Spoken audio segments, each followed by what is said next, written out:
आक्रोश सभा की, इस सभा की अगुवाई कर रहे हैं राजस्थान में भारतीय जनता पार्टी के विशाल परिवार के अगवा हमारे नौजवान सौम्य और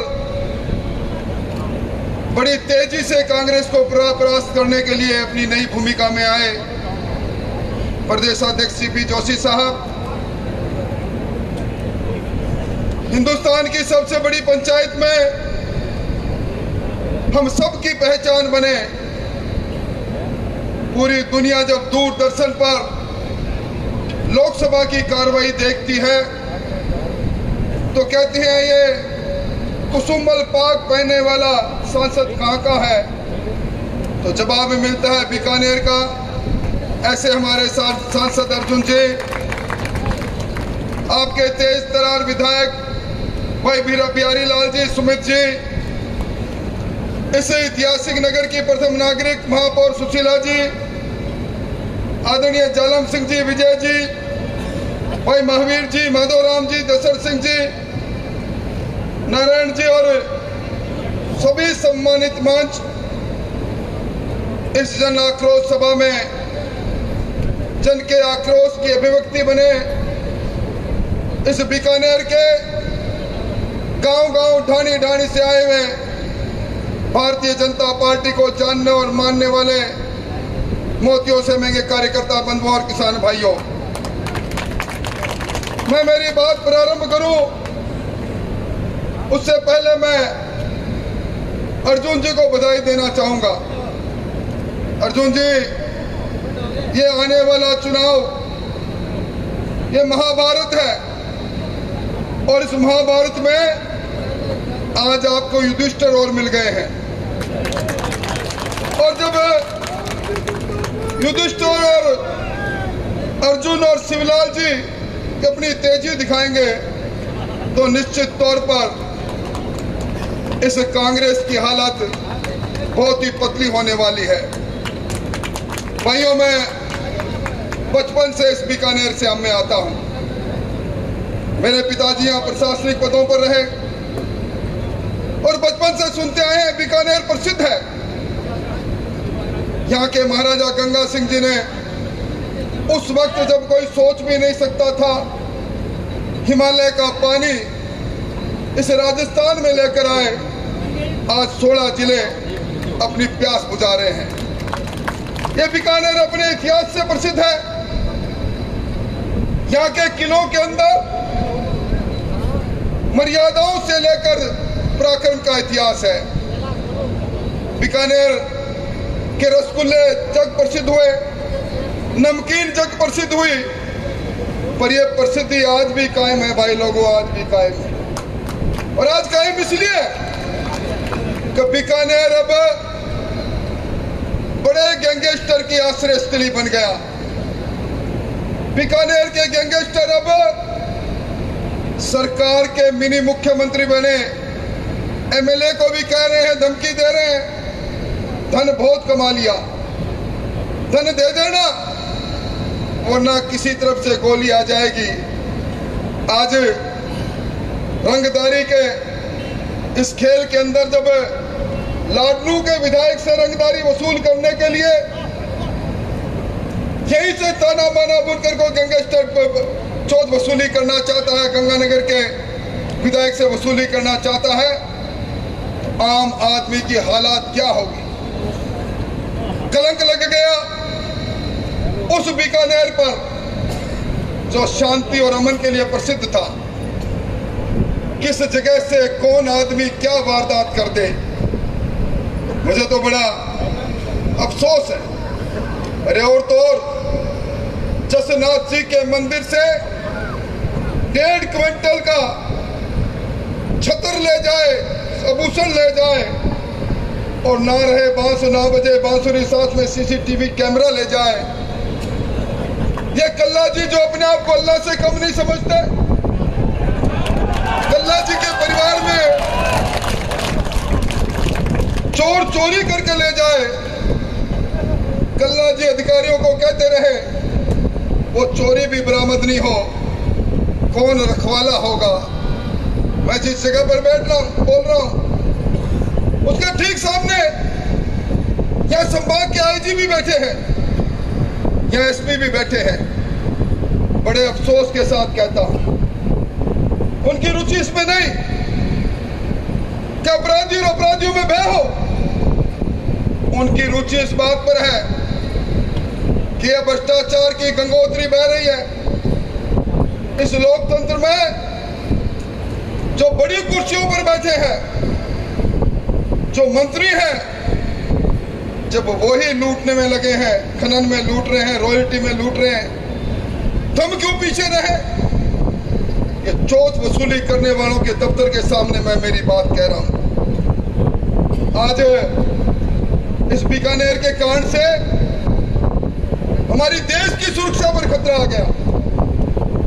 बीकानेर की सरहद जो पाक से लगती है, आज उस पाक की सरहद से सरेआम हीरोइन, स्मैक, अफीम, इसकी तस्करी हो रही है।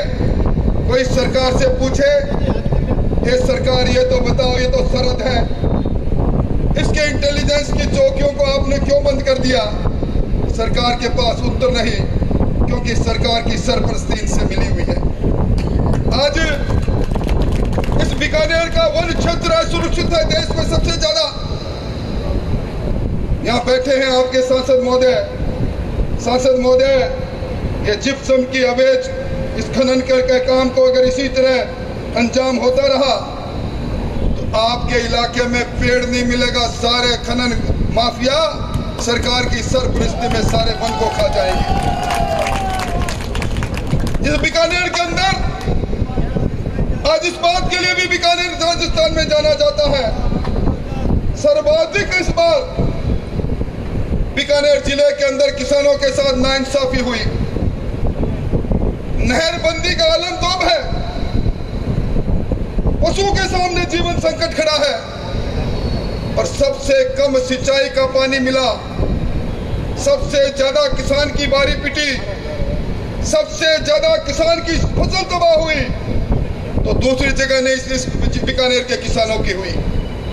और बीकानेर के अंदर आपके अकाल राहत मंत्री जी भी हैं, बड़े दबंग मंत्री हैं, पर अब राहत अपने परिवार को देना चाहते हैं। एक पीढ़ी का इंतजाम तो कर लिया, आप दूसरी पीढ़ी में भी लगे हैं। मैं समझता हूं ओलावृष्टि हो, अनावृष्टि हो, गिरदावरी के नाम पर यहाँ के किसानों को ठगा गया। क्या हम कब तक चुप रहेंगे? अभी यहाँ अर्जुन जी ने बिजली की बात कही, दीनदयाल उपाध्याय विद्युत योजना की बात कही, वो बात मुझे भी याद है।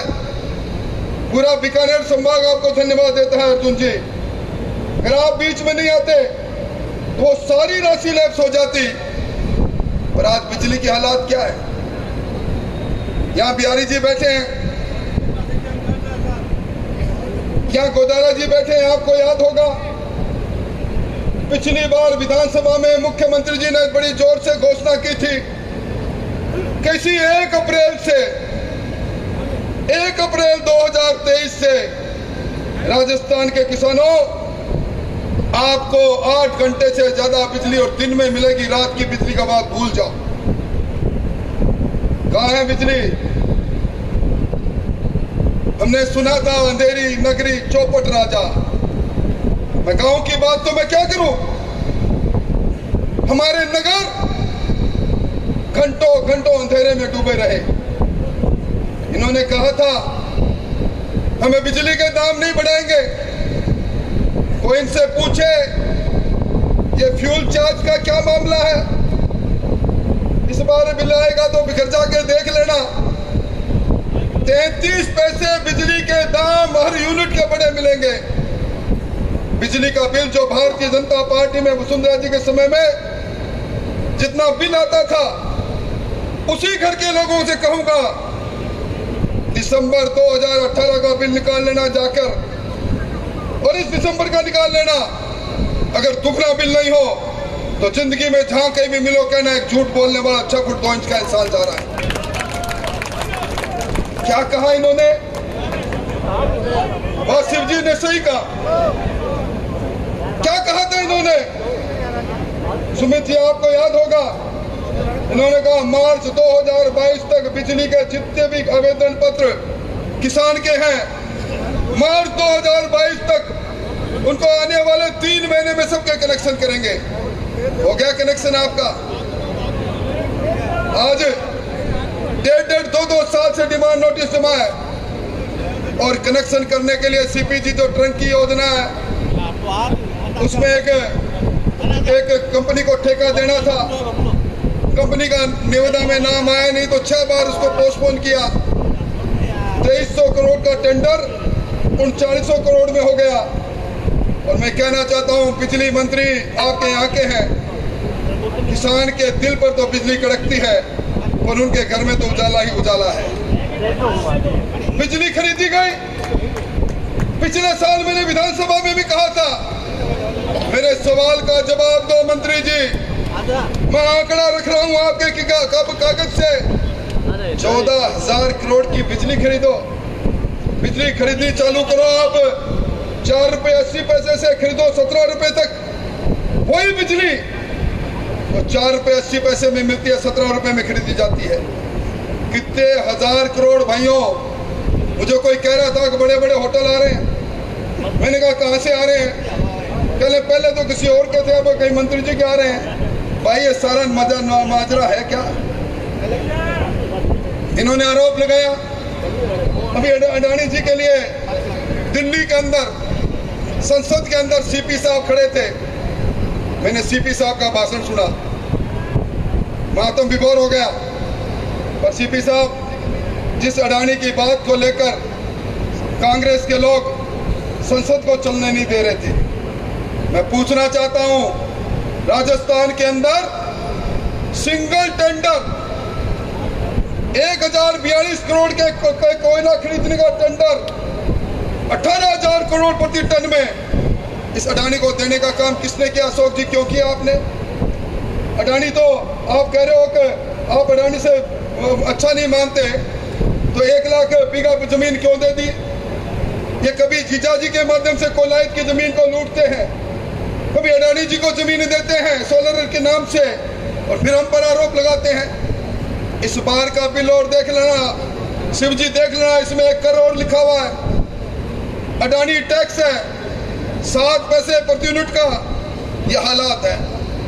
और आज मुझे तो बड़ा आश्चर्य हुआ, मैं जब गुजर रहा था, मुझे याद है मैं यहाँ का प्रभारी मंत्री भी रहा हूँ। सूर सागर की वो कायाकल्प का मैं साक्षी रहा हूँ। सूर सागर, ऐतिहासिक सूर सागर आज किस हालत में है, अपनी दुर्दशा के लिए क्यों रो रहा है? और ये आपके, जब मैं एलिवेटेड रोड की बात कर रहा था तो रेलवे बाईपास को लेके कल्ला जी धरने पर बैठ के धरना ज्ञापन देने भी आए। कल्ला जी अब तो आपकी सरकार अल्लाह के पास जाने वाली है, जवाब तो दो। आप उस समय धरना दे रहे थे, क्या हुआ उस रेलवे बाईपास का? आपने कहा था कि मैं हाईकोर्ट की बेंच लेकर आऊंगा, किसने मना किया कल्ला जी? मैं समझता हूं आज जिस प्रकार की हालत है, मैं जिम्मेवारी से कह रहा हूं, हर विभाग में चले जाओ, हर जगह पर सुविधा शुल्क देना पड़ता है। ये सुविधा शुल्क कहां कौन देने के लिए क्यों मजबूर है? या तो कल्ला जी जाने या अल्लाह जी जाने, पर ये लुटता पिटता बीकानेर का वासी जब अंगड़ाई लेकर खड़ा होगा तो भ्रष्टाचार की भट्टी में जलती इस सरकार का नाश कर देगा। अभी यहाँ अर्जुन जी ने एक बात उठाई, 92 विधायकों का। आजकल मुख्यमंत्री जी फिर एक बार दिल्ली के दूत के साथ चर्चा कर रहे हैं। एंटी इनकम्बेंसी है कि नहीं? आपके इलाके के अंदर कोई दिक्कत तो नहीं? दोबारा सरकार कैसे आएगी चर्चा कर रहे हैं। अभी मैं बात कर रहा हूँ, उस समय भी एक एक करके एमएलए को बुला रहे हैं। मुख्यमंत्री जी यही दूत आए थे। अब 92 विधायकों का त्याग पत्र ये हमारे वाले सीपी नहीं, दाढ़ी वाले सीपी जी के पास लेकर चले गए थे। और जब मैंने इस बात को हाई कोर्ट में डबल बेंच में मैंने एक रिट के माध्यम से आर्गू किया। 90 दिन बाद बोले कल्ला जी ने भी त्याग पत्र दिया था। बोले हमने स्वेच्छा से त्याग पत्र नहीं दिया। मैंने कहा किसके दबाव से दिया, कौन थी वो अदृश्य शक्तियां। और अब मेरे सामने अभिषेक मनु सिंघवी को लेकर आए थे, एक पेशी आधे घंटे की पेशी में 32 लाख रुपए। और सीपी साहब सही कह रहे थे, जयपुर बम ब्लास्ट में अभी एक सप्ताह पहले आपने अखबारों में पढ़ा होगा, जोशी जी ने हमें कहा जाकर रिट करके आओ। सुप्रीम कोर्ट में हम गए और जयपुर बम ब्लास्ट के अंदर 71 लोगों की जान गई, 185 लोग घायल हुए, कोई नामचीन वकील नहीं आया। डिस्ट्रिक्ट कोर्ट ने सजा दी और हाई कोर्ट ने कहा लचर पैरवाई के कारण, साक्ष्य को प्रमाणित नहीं करने के कारण हम इनको बरी करते हैं। ये 71 लोगों की आत्मा, 71 लोगों के जो प्राण बिना किसी कसूर के गए, इसकी डाह सरकार को खा जाएगी। और मैं मेरी बात को ज्यादा लंबी नहीं कहूंगा। और ये किस्सा कुर्सी का तो भाई गजब ही चल रहा है, ये तो खत्म ही नहीं हो रहा है। फिल्म बड़ी लंबी चल गई। इसके नायक है गहलोत साहब, डटा रहूंगा कुर्सी पर। और खलनायक है हमारे सचिन पायलट जी, उत्तर बट्टा मेरी बारी, और बारी आ नहीं रही। मैं समझता हूं अभी सीएम साहब ने एक बार कहा था सचिन जी के लिए, तो नक्कारा भी हो निकम्मा भी हो, पर तुम्हारी रगड़ाई भी कम हुई है। मैं समझता हूँ रगड़ाई तो अब समय आ गया वे बीकानेर वालों, अब क्या थोड़ी सी मशीन रगड़ाई कर डालो। अब क्या दिखना नहीं चाहिए यहाँ से एमएलए। पिछली बार कुछ एमएलए पैदा हो गए, कुछ हालात ने पैदा कर दिए, कुछ भ्रम ने पैदा कर दिए। इस बार मुख्यमंत्री जी खुद कह रहे हैं रगड़ाई, तो रगड़ाई कांग्रेस की होगी। कल सचिन पायलट जी झुंझुनू के अंदर थे। अर्जुन जी झुंझुनू के अंदर सरकार के मंत्री राजेंद्र गुड़ा जी ने अपनी एक बात को ठीक किया, उन्होंने दुरुस्त किया। उन्होंने कहा मैंने गलती से पहले कह दिया था, इस बार एक फॉर्चूनर जितने लोग आएंगे, चारों धामों की यात्रा करें, पर कांग्रेस के इतने लोग जीतेंगे जितने एक फॉर्चूनर में आते हैं। उन्होंने कहा मैंने गलती कर ली, आज अखबारों में भी छपा है, ये फॉर्चूनर जितने भी नहीं आएंगे, एक स्कूटर पर मैं एक और मेरा एक और दो, इतने लोग आएंगे। ये बात मैं कहता तो बुरा लगता, मैं भविष्यवक्ता भी नहीं हूं, पर मंत्रिमंडल का सदस्य संयुक्त दायित्व से मंत्रिमंडल काम करता है। संविधान के आर्टिकल 164 में लिखा है मंत्रिमंडल का सदस्य ये बात को कहता है। और भाई इस सरकार के अंदर वीरंगनाओं का अपमान हो, आपने अखबारों में पढ़ा होगा, हमारा सीपी साहब झुंझुनू के बाद सर्वाधिक पूर्व सैनिक इस बीकानेर में है, बीकानेर शहर में है। यहाँ पर वतन पर मर मिटना यहाँ की परंपरा है। कहते हैं बीकानेर में बच्चा पैदा होता है, जिगर में बारूद लेकर पैदा होता है। और यहाँ उन वीरंगनाओं के अपमान से लोग आहत है। वीरंगनाओं ने कहा आपने पैकेज दिया, पैकेज नहीं दिया, नौकरी नहीं दी। राज्यपाल के पास जा रही थी, सरेआम पीटा गया। और जब मामला मैंने विधानसभा में उठाया, प्यारी जी को याद है, वही मंत्री जी जिन्होंने कहा था, जब हमने कहा कि बीकानेर राजस्थान कलंकित हुआ है, ये मीरा की भक्ति की धरती है, राणा की शक्ति की धरती है, पद्मिनी की जौहर की धरती। लगातार दुष्कर्म में 3 साल में 1 नंबर पर हम पहुंचे। एनसीआरबी के प्रमाणित आंकड़े कहते हैं। उस समय जिन मंत्रियों ने कहा था रुको मैं बताता हूं बलात्कार क्यों ज्यादा होते हैं, ये मर्दों का प्रदेश है, उसी मंत्री ने कहा वीरंगना जो मांग कर रही है कि मेरे परिवार में और कोई नहीं, मेरा बेटा छोटा है, मेरे देवर को नौकरी दो, देवर के नाते चली गई। और दूसरे दिन उस वीरंगना का रोता हुआ वीडियो मैंने देखा।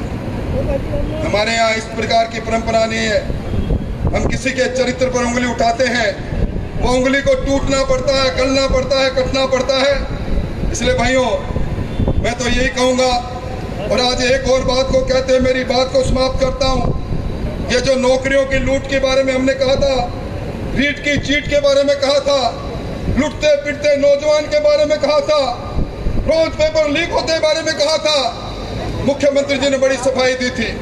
उन्होंने कहा गुजरात में भी पेपर लीक हुआ। मुख्यमंत्री जी, आज मैं आपसे पूछ रहा हूं, ये राजस्थान लोक सेवा आयोग, इससे बड़ी संवैधानिक संस्था कौन सी होगी? इस लोक सेवा आयोग में उन लोगों को भेजा जाता है जिनको सरकार उत्कर्ष समझती है। आपने इन्हें बाबूलाल जी कटारों को भेजा, आज आपकी एसओजी ने उनको पकड़ा है। उन्होंने आरपीएससी में नौकरियों को बेचने का काम किया, उनके भांजे को पकड़ा है, उनके ड्राइवर को पकड़ा है। लानत है ऐसी सरकार के, जिस सरकार में राजस्थान लोक सेवा आयोग जैसे उच्च संस्था के अंदर भी चोरों को नामजद किया जाता है। इनका नामजद भी मुख्यमंत्री जी ने किया था। इसलिए भाइयों, और अब आजकल महंगाई राहत की बात चल रही है, मैं समझता हूं मुझसे पहले बिहारी जी ने ठीक ही कहा, राजस्थान में सर्वाधिक महंगा पेट्रोल डीजल यहाँ इसलिए है, डीजल पर 31 रुपए 40 पैसे, पेट्रोल पर 31 रुपए 40 पैसे, डीजल पर 19 रुपए 10 पैसे। ये किसने वेट लगा रखा है? सबसे महंगे मंडी टैक्स 2 रुपए 67 पैसे राजस्थान का यहाँ है। सबसे महंगी बिजली यहाँ है।